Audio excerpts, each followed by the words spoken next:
Ladies and gentlemen, welcome back to Corny's Drive-Thru. I'm Alice Radley. He's still Jim Cornette, because somebody has to be.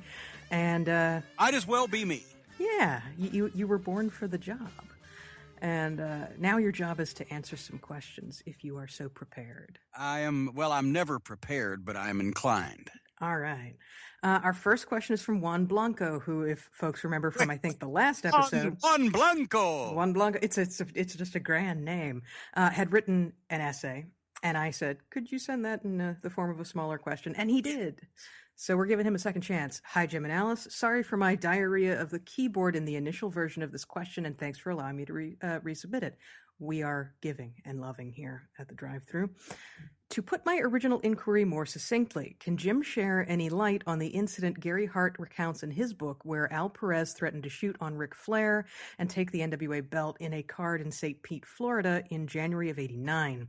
I have since checked after my original submission of the question and saw that the Midnights and Jim were not on the card, but surely there was a lot of talk in the following days about Al getting fired over this. Any insight would be appreciated, and thanks again for entertaining the question.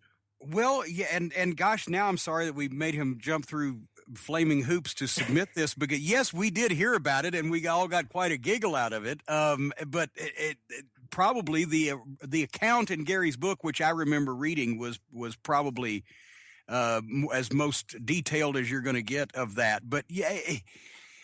Al Perez, he was a nice guy, I guess. I didn't have any social interaction with him, but we were in the locker room with him. He was a good-looking guy. He was a good athlete and a good worker. He was good about everything, but nothing was outstanding. Well, I guess the female population would have considered his looks were outstanding, but otherwise than that.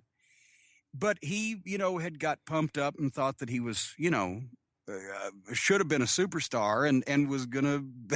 I'll show him. I'll take the belt. And what? And, like that was going to get him anywhere. If he'd come along 30 or 40 years earlier and it had been 1949 or 1959 and he'd have took the belt, it may have done him some good. But by that point, no, taking the belt in St. Pete was not going to do him any fucking good. All right. Well, our next question is from a French fellow, Alexandre Ibert. Bonjour. Ça va bien? Anyway, you do, and you'll clean it up. Hi guys, VIP member, big fan of the show. Love your knowledge of wrestling and incredible stories. I want to know, what is your opinion on Paul Roma? I saw a little bit of him on the network, but I also heard him talk against Steamboat on a shoot interview, basically saying that Ricky had a big ego and a shitty physique. It's obviously not the same. Obviously not the same Ricky Steamboat I saw. It's actually he's thinking of Ralph Steamboat, a guy who used to work down in. No, nevertheless, continue on with this. He says, I find it weird because the Dragon is one of the greatest ever, in my opinion. What is your take on that? Thank you for your time. Have a great day.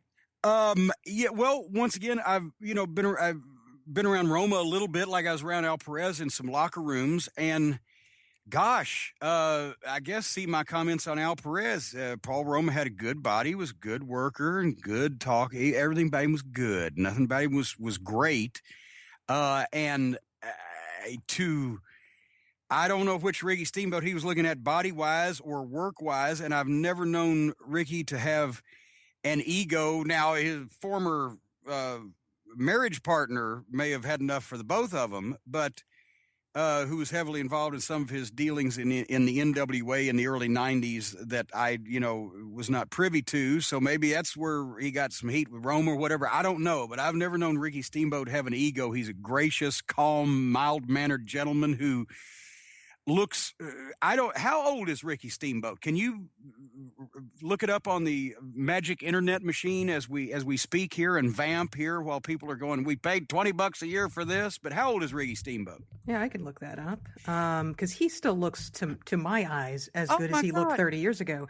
He is 62. Okay, he looks. I have people come up to me all the time at fan fest conventions, wherever, Comic Cons or whatever, that are 40 and say they grew up watching me. Right. I also have them say they're 50 and grew up watching me.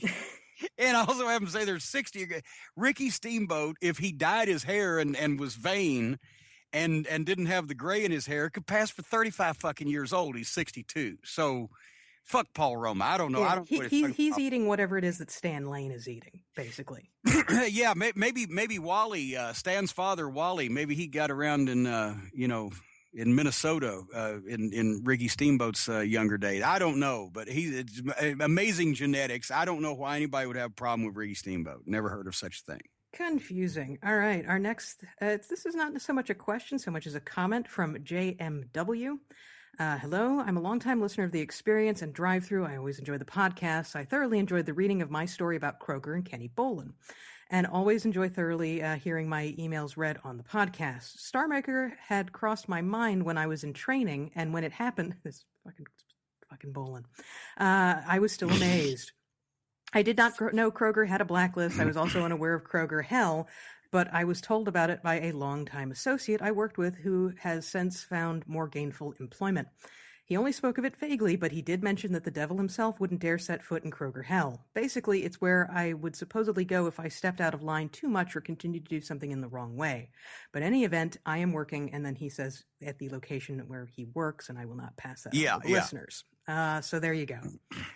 Kroger Hell. Well, actually, Bolin spent some time in Kroger Hell of his own because a little known sidelight to the Kroger double your money back meat guarantee scam that Bolin is famous for is that he actually, when he was a teenager, had a job at Kroger in LaGrange, Kentucky, and he polished floors overnights and did things, and he was. Wait a minute, so he worked? This was years ago when he was a teenager, so you can imagine how many decades ago that was. But he actually was fired from Kroger. Well, he was fired from Kroger because the manager who did not like him and who he returned the favor and did not like, apparently saw or swears he saw Kenny Bolin take 2 hot dogs from the concession area or whatever and only pay for one. So he was trying to fire him over one hot dog, but then Bolin, he didn't knock him out, but he slapped the holy dog shit out of him. And so he either got fired for stealing a hot dog or for slapping the shit out of the manager. But so that formed his desire to get even with Kroger years later. Goodness gracious. All right, our next question is from a concerned citizen who has actually been in a fucking school before and knows how kids behave in Syracuse, New York. Well, hello, person who's been in a fucking school before and knows how kids behave in Syracuse, New York. All right, continue. Hey, Jim. Washed up and eternally hungover-eyed actor Vince Vaughn suggests that all school violence will come to an end once every single child carries a loaded gun with themselves to school every day. What? What? No, wait. Did somebody actually say that? I have not fact-checked this question as I have only just read it. Well, then, folks, this is an allegation, nothing more. It says, do you suppose his ingenious proposal would work wonders for the testosterone-fueled locker rooms of wrestling? Just think. Sid and Arn Anderson learning to use their words, coming to a friendly, rational understanding if only guns were involved. All I picture is another fat king dead on a toilet after Sean and... Jesus Christ, I'm sorry. This is a very funny thing to me. After Sean and Brett's stray hollow points come raining across and through poor Jerry's door. But what do I know? I have to ask my own question. There was probably a time during which you would go into the locker room and people did have a gun or two maybe in the bag. No. As a matter of fact, either sometimes in the bag, almost always in the car. I would think every heel would have one, and some baby faces, and then also whoever the bag man was for the promotion in that town that would be carrying the money back would have at least one gun. So, but no.